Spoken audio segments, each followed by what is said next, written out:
demandons à l'Esprit Saint qu'il ouvre notre cœur pour que nous puissions laisser la parole venir nous transfigurer, nous transpercer le cœur et nous habiter, et que cette parole soit notre lumière aujourd'hui.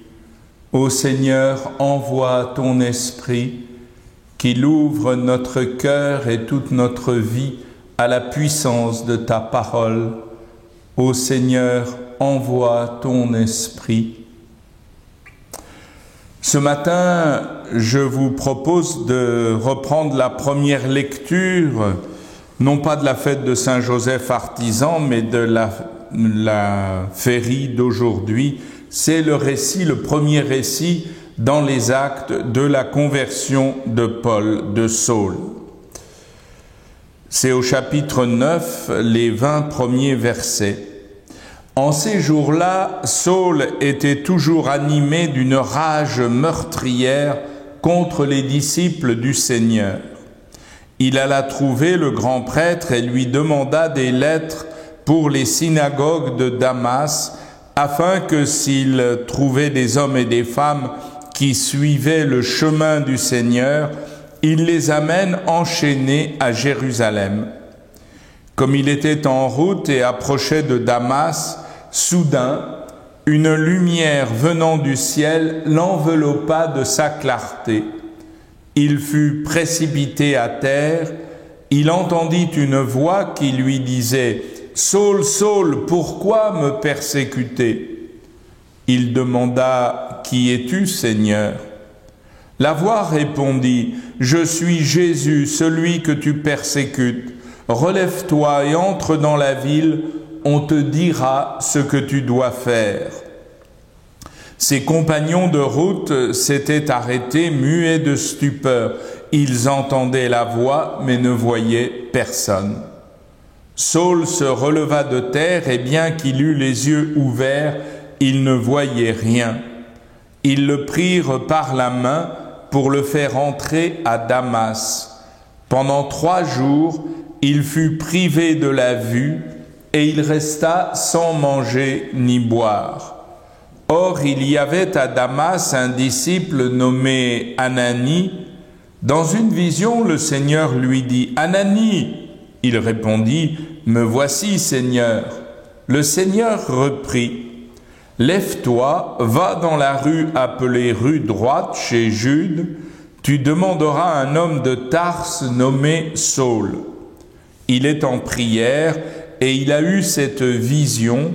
Un homme du nom d'Ananie entrait et lui imposait les mains pour lui rendre la vue. Ananie répondit « Seigneur, j'ai beaucoup entendu parler de cet homme et de tout le mal qu'il a fait subir à tes fidèles à Jérusalem. Il est ici, après avoir reçu de la part des grands prêtres le pouvoir d'enchaîner tous ceux qui invoquent ton nom. » Mais le Seigneur lui dit « Va, car cet homme est l'instrument que j'ai choisi pour faire parvenir mon nom auprès des nations, des rois et des fils d'Israël. Et moi je lui montrerai tout ce qu'il lui faudra souffrir pour mon nom. » Ananie partit donc, entra dans la maison, il imposa les mains à Saul en disant « Saul, mon frère, celui qui m'a envoyé, c'est le Seigneur. C'est Jésus qui t'est apparu sur le chemin par lequel tu venais. Ainsi, tu vas retrouver la vue, et tu seras rempli d'Esprit Saint. » Aussitôt tombèrent de ses yeux comme des écailles, et il retrouva la vue. Il se leva, puis il fut baptisé. Alors il prit de la nourriture et les forces lui revinrent. Il passa quelques jours à Damas avec les disciples, et sans plus attendre, il proclamait Jésus dans les synagogues, affirmant que celui-ci est le Fils de Dieu. Voilà, c'est un texte que nous connaissons bien, c'est vraiment Saul qui continue à se déchaîner contre l'Église et qui veut aller à Tarse, à Damas, pour essayer de ramasser tous les disciples de la voie, tous ceux qui suivaient le Seigneur Jésus, pour les ramener enchaînés à Jérusalem. Et c'est sur la route, près de Damas, que tout d'un coup, une lumière venant du ciel l'enveloppa de sa clarté. C'est vraiment la lumière de Dieu qui l'enveloppe de sa présence. Et il est précipité à terre, et il entend une voix qui lui dit « Saul, Saul, pourquoi me persécuter ?» Et il demande « Qui es-tu, Seigneur ?»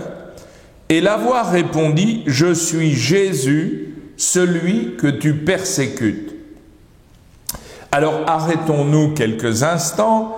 Paul arrive pour se déchaîner contre les disciples de Damas, et voilà que sur la route, il est comme précipité à terre. La lumière de Dieu l'illumine de sa clarté.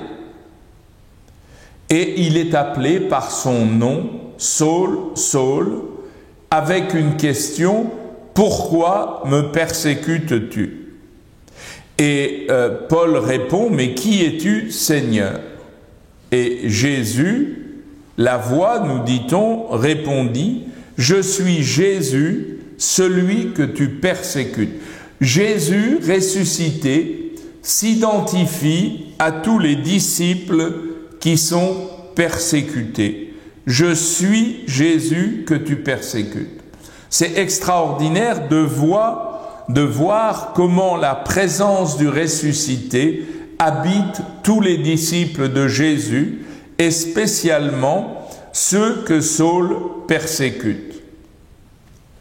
Et immédiatement, Jésus lui donne un ordre, « Relève-toi, entre dans la ville, on te dira ce que tu dois faire. » Saul, qui avait la direction des opérations, voilà que maintenant, on lui dira ce qu'il doit faire. Mais il y a aussi le verbe « relève-toi », c'est-à-dire participe à ton tour au mystère de la résurrection. Et ceux qui étaient avec lui, les compagnons de route, étaient muets de stupeur, ils entendaient la voix, mais ils ne voyaient personne.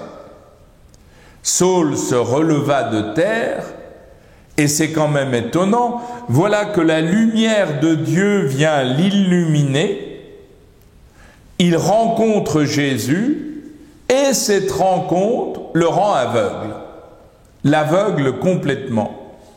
Pourquoi? Parce que Saul vit dans les ténèbres et la lumière de Dieu est tellement forte que cette lumière l'aveugle complètement. Car il va devoir remettre en cause toute sa manière de vivre. Cette rencontre avec le Christ, identifié à ses disciples, va complètement bouleverser la vie de Saul de Tarse. Et là, on le conduit par la main en ville et il va rester 3 jours complètement aveugle. En fait, il va passer comme Jésus 3 jours dans la mort, dans l'aveuglement, sans prendre aucune nourriture. Et il va falloir que ce soit un disciple qui vienne lui imposer les mains pour que Saul retrouve la vue. Mais en même temps, Saul va devoir entrer dans le corps du Christ par les sacrements de l'initiation chrétienne. Ce n'est pas simplement par l'imposition des mains du disciple que le Seigneur envoie, c'est par les sacrements que Saul va être rempli du Seigneur Jésus et pourra à son tour annoncer la bonne nouvelle. Et le Seigneur apparaît à Ananie, et là on voit comment le Seigneur ressuscité, c'est lui qui conduit l'Église. Il foudroie en quelque sorte Saul à l'entrée de Damas, il le rend aveugle en se révélant à lui, il va trouver Ananie et l'invite à aller rencontrer Saul. Et Ananie, bien sûr, il est mort de peur car il a entendu tout ce que Saul est en train de faire contre les disciples. Et il dit, mais Seigneur, tu veux m'envoyer là-bas? Mais attends, tu sais vraiment tout ce qu'il a fait? Et Ananie lui dit même, il est ici, il a reçu de la part des grands prêtres le pouvoir d'enchaîner ceux qui suivent, qui invoquent ton nom. Mais le Seigneur lui dit, va, car cet homme est l'instrument que j'ai choisi pour faire parvenir mon nom auprès des nations, des rois et des fils d'Israël. C'est vraiment Saul qui a été choisi comme instrument privilégié par le Seigneur pour l'annonce de la bonne nouvelle. Et mystérieusement, le Seigneur ajoute, je lui montrerai tout ce qu'il lui faudra souffrir pour mon nom. En fait, tout disciple de Jésus devra lui aussi porter sa croix et souffrir pour le nom de Jésus. Et Ananie part immédiatement et il entre dans la maison. Là, il franchit le seuil de la maison.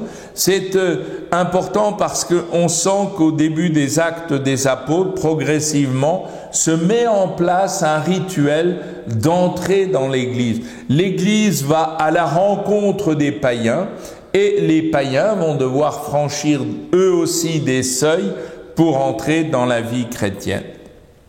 Mais là, Ananie entre dans la maison et immédiatement on nous dit, il imposa les mains à Saul en disant, Saul mon frère, je vous ferai remarquer qu'il appelle Saul son frère, alors qu'il cherche à persécuter l'Église, celui qui m'a envoyé, c'est le Seigneur, c'est Jésus qui t'est apparu sur le chemin. Ainsi tu vas retrouver la vue et tu seras rempli d'Esprit Saint.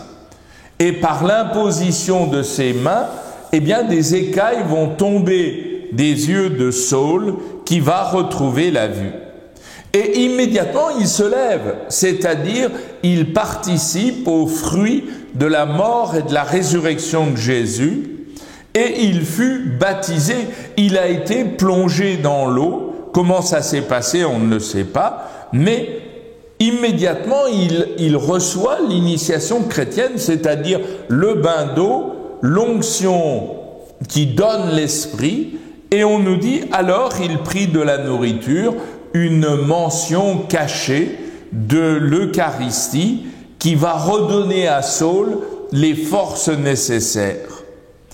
Car il passa quelques jours à Damas avec les disciples, mais sans plus attendre, il proclamait Jésus dans les synagogues, affirmant que celui-ci est le Fils de Dieu. Eh bien, moi, je vous invite tous à ruminer cette rencontre de Saul avec son Seigneur et de voir le fruit que ça porte. C'est immédiatement, toute la vie de Paul doit être revue et corrigée. Et en même temps, immédiatement, il reçoit une mission, celle d'annoncer Jésus partout et à tous. Et cela, le Seigneur veut le faire avec nous tous. Alors je vous souhaite une bonne journée avec Saul et votre conversion comme la sienne.